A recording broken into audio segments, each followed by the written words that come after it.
বলো কে না চায় ভালোবেসে সুখী হতে, বলো কে না চায়। তাই তো এই জগৎ সংসারে সবাই আমরা ভালোবেসে সুখী হতে চাই, কিন্তু সে সুখ আমরা কোনোদিন পাই না। কারণ এ জগতের যত ভালোবাসা সব স্বার্থের ভালোবাসা, স্বার্থ। একটা ছেলে একটা মেয়েকে ভালোবাসে কারণ মেয়েটাকে খুব সুন্দরী দেখতে, কিন্তু রূপ যৌবন কি কারো কোনোদিন সারা জীবন থাকে? এই যে বয়স্ক মায়েরা আমাদেরকে বরণ করে নিলেন, আরো যে বৃদ্ধা মায়েরা বসে আছেন, বলুন তো এনারা কি চিরকাল এরকমই ছিল? যখন 15, 16, 17 বছর বয়স এনাদের ছিল, না জানি কত ইয়াং ছেলে বলেছে আই লাভ ইউ, কত ছেলে বলেছে। এখন বলবে কেউ? এখন আর বলবে না। এখন কেন বলবে না? মাথার চুলটা পেকে গেছে, চোখে দেখতে পায় না, দাঁতগুলো পড়ে গেছে, গায়ের চামড়াটা কুঁকড়ে গেছে, পিঠটা বেঁকে গেছে, একে ভালোবাসা যায় না, একে শ্মশানে নিয়ে যেতে পারে। একটা মেয়ে একটা ছেলেকে ভালোবাসে কেন? এ তো রূপের কথা বলবো। এবার এদিকে একটা মেয়ে একটা ছেলেকে ভালোবাসে কেন? হয় ছেলেটাকে সুন্দর দেখতে, নয় ছেলের পকেটে অনেক টাকা আছে। তাহলে রূপ যৌবন সারা জীবন থাকে না, টাকা পয়সা থাকবে তো। ভালো করে শুনে নিন, এই হরিবাসরে যারা আছেন পরিষ্কার করে শুনে নিন। আপনি যত কোটি টাকার মালিক হন না কেন, যত লক্ষ লক্ষ টাকার সম্পত্তি রেখে যান না কেন, সারদায়, নারদায়, রোজ ভ্যালি, LIC-তে যত কোটি টাকা রেখে যান না কেন, যত বাড়ি রেখে যান না কেন, 3 পিঁড়ির বেশি আপনার সে ধন সম্পত্তি টিকবে না। 3 পিঁড়ি। আপনি যদি প্রচুর ধন সম্পত্তির মালিক হয়ে যান, আপনার ছেলের জীবনটা যাবে ভালো, তার ছেলের জীবনটা ভালো যাবে, তারপরে সে শেষ হতেই হবে। আমাদের গ্রাম বাংলার দিকে গেলে এখনো পুরনো অনেক বনেদি বাড়ি দেখা যায়, দেখবেন, খোঁজ নিয়ে দেখবেন। এক সময় লোকমুখে শোনা যায় সোনার চামচ মুখে দিয়ে জন্মেছিল, সোনার থালাই করে খেত, হাজার হাজার বিঘের মালিক ছিল। এখন সেই সমস্ত বড় বড় বাড়ির ছেলেরা রাস্তায় রাস্তায় টোটো চালিয়ে নিজের পেট ভরণ পোষণ করে। রাস্তায় রাস্তায় টোটো চালিয়ে কেন? আপনারা বলবেন অসৎ সঙ্গে পড়ে। ও একা অসৎ সঙ্গে পড়ে, ওকে ফেলানো হয়েছে। লক্ষ্মী ওকে ফেলেছে, কারণ লক্ষ্মী আর ওর কাছে থাকতে চায় না। লক্ষ্মী হলো বড় চঞ্চলা, স্বয়ং নারায়ণকে ভিক্ষে করে খেতে হয়েছিল। আমরা এই স্বার্থের জন্য ভালোবাসি। এই পৃথিবীর মানুষ নিঃস্বার্থভাবে কেউ ভালোবাসতে পারে না, কেউ আমরা ভালোবাসি, সবাই আমরা স্বার্থ। তাহলে প্রশ্ন আসবে, তাহলে কি পৃথিবীর মানুষ কেউ কোনোদিন কাউকে ভালোবাসে না? বেসেছে। পরের লাইনে লেখক বললেন কত সুন্দরভাবে, দেখুন কে ভালোবেসেছে। ভালোবেসে সুখী হতে,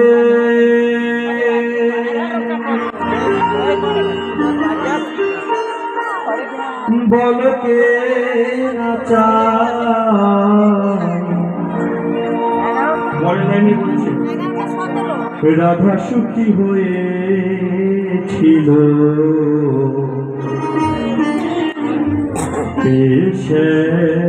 মোরা। ভালোবেসে সুখী হতে, বলো কে না চায়। রাধা সুখী হয়েছিল পেয়ে শ্যামরায়। আপনাদেরকে তো দেখে মনে হচ্ছে আপনারা সবাই তত্ত্বদর্শিতা ভক্ত। আমার সম্মুখে বেশ কিছু ভক্ত মানুষও বসে আছে। আচ্ছা, আপনারা একটু চিন্তা করে বলুন তো, লেখক বললেন ভালোবেসে সুখী হতে, বলো কে না চায়। রাধা সুখী হয়েছিল পেয়ে শ্যামরায়। আচ্ছা, রাধা রানী ভালোবেসে শ্যামকে পেয়েছিল কি? বাবাটা পেয়েছিল। রাধা রানী তো ভালোবেসে স্বামীকে 100 বছর ধরে বৃন্দাবনের মাটিতে চোখের জলে কেঁদেছিল। কৃষ্ণকে ভালোবেসে রাধা রানী 100 বছর ধরে বৃন্দাবনের মাটিতে চোখের জলে কাঁদলো।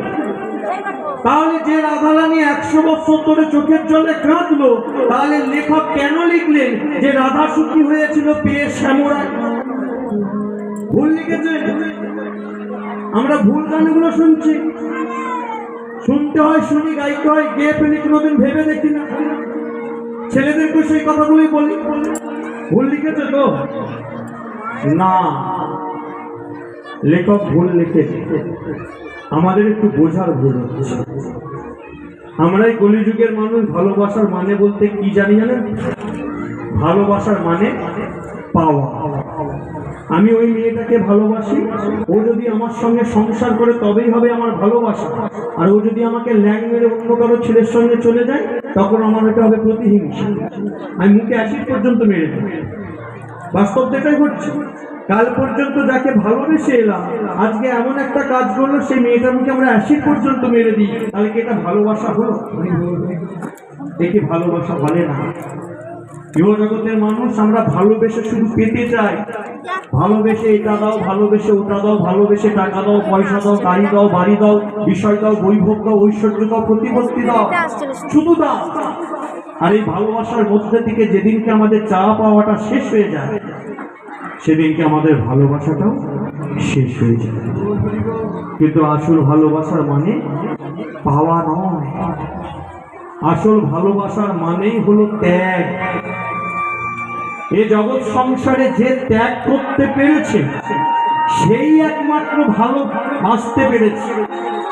যে মানুষ জীবনে কোনোদিন ত্যাগ করেনি, 100% গ্যারেন্টি সে কোনোদিন কাউকে ভালোবাসতে পারে না। যেটা করছে সেটা কেবলমাত্র অভিনয়। আমি কোনোদিন ত্যাগ করিনি, লোককে ঠকিয়ে 4 তলা 5 তলা বাড়ি করেছে। খোঁজ নিয়ে দেখবেন, স্বামী থাকে 4 তলা, স্ত্রী থাকে নিচের তলায়, নিজেদের মধ্যে বনি বানানি। কেউ ভালোবাসতে পারবে না যদি না ত্যাগটাকে করতে পারে। কে করেছিল কলিযুগের মাটিতে ত্যাগ? এই কলিযুগের মাটিতে যদি কেউ ত্যাগ করে থাকে, সেটা শুধুমাত্র একজন।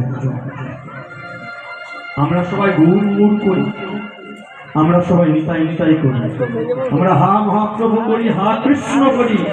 কিন্তু এই কলিযুগের মাটিতে যদি কেউ ত্যাগ করতে পারে, যদি কেউ প্রকৃত ভালোবাসতে পারে, সেটা হলে বিষ্ণুপ্রিয়া দেবী। ভেবে দেখেছে কোথায় থাকতো এই সারের হরিবাসর? কোথায় থাকতো এই ভক্ত সমাজ? কোথায় থাকতো সেই মধুর কৃষ্ণ নাম? সেদিন রাত্রিতে যদি বিষ্ণুপ্রিয়া দেবী ওই নিমাইকে ছেড়ে না দিত, তার পরিবর্তে যদি নিজের আঁচলের সঙ্গে বেঁধে রাখতো, বলুন তো এই হরিনামকে আমরা শুনতে পারতাম না এই হরিনাম বলতে পারতাম?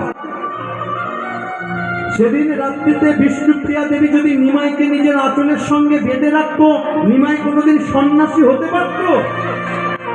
বিষ্ণুপ্রিয়া দেবী স্বেচ্ছায় যদি নিমাইকে অনুমতি না দিত, নিমাই সন্ন্যাসী হতে পারত? নিমাই যদি না সন্ন্যাসী হতো, জীবের দ্বারে দ্বারে হরিনামটা বিতরণ করা হতো।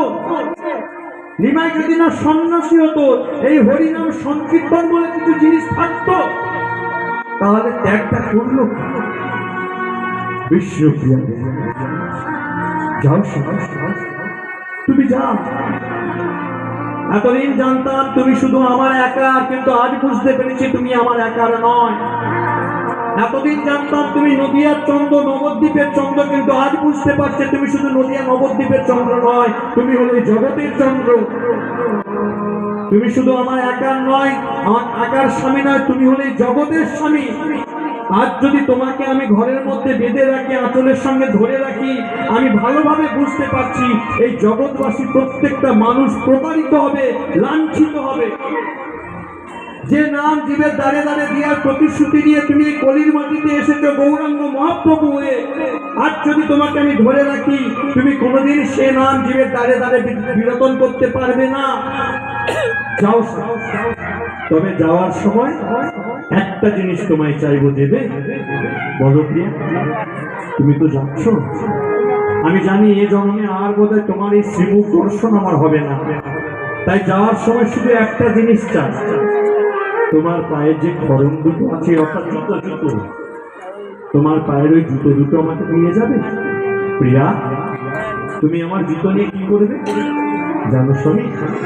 যখন তুমি আমার কাছে থাকবে না, তোমার জন্য যখন আমার বুকটা ফেটে যাবে, ঘরের মধ্যে যখন বারবার করে তোমাদের কথা মনে করবো, আমি চোখের জন্য হাও হাও করে কাঁদবো, প্রভু একেবারে একেবারে।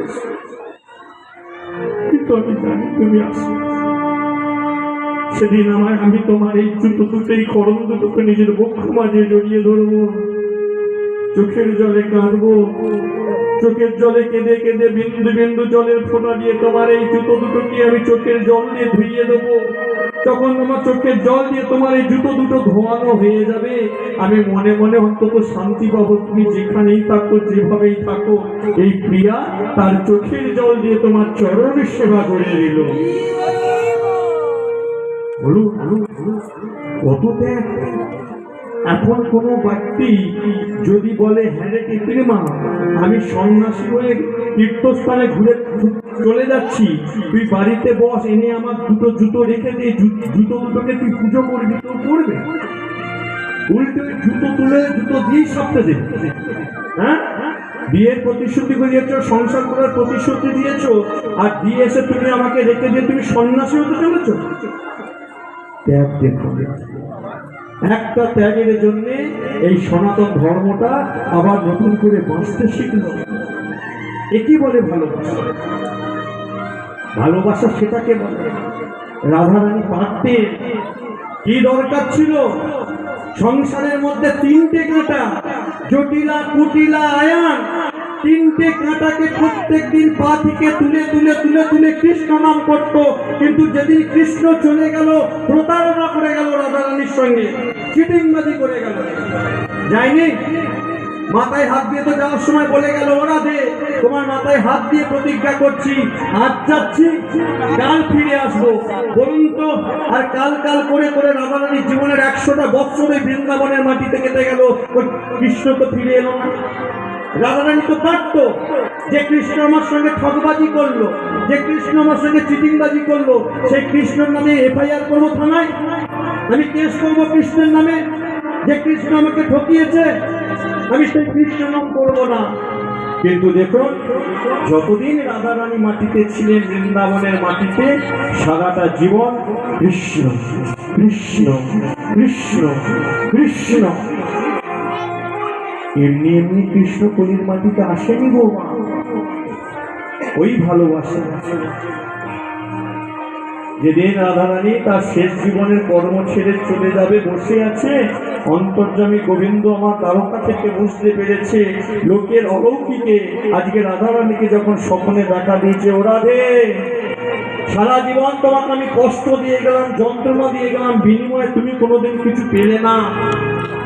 এই কৃষ্ণ নামে কি মধু আছে, তুমি তো ছেড়ে দিতে পারতে।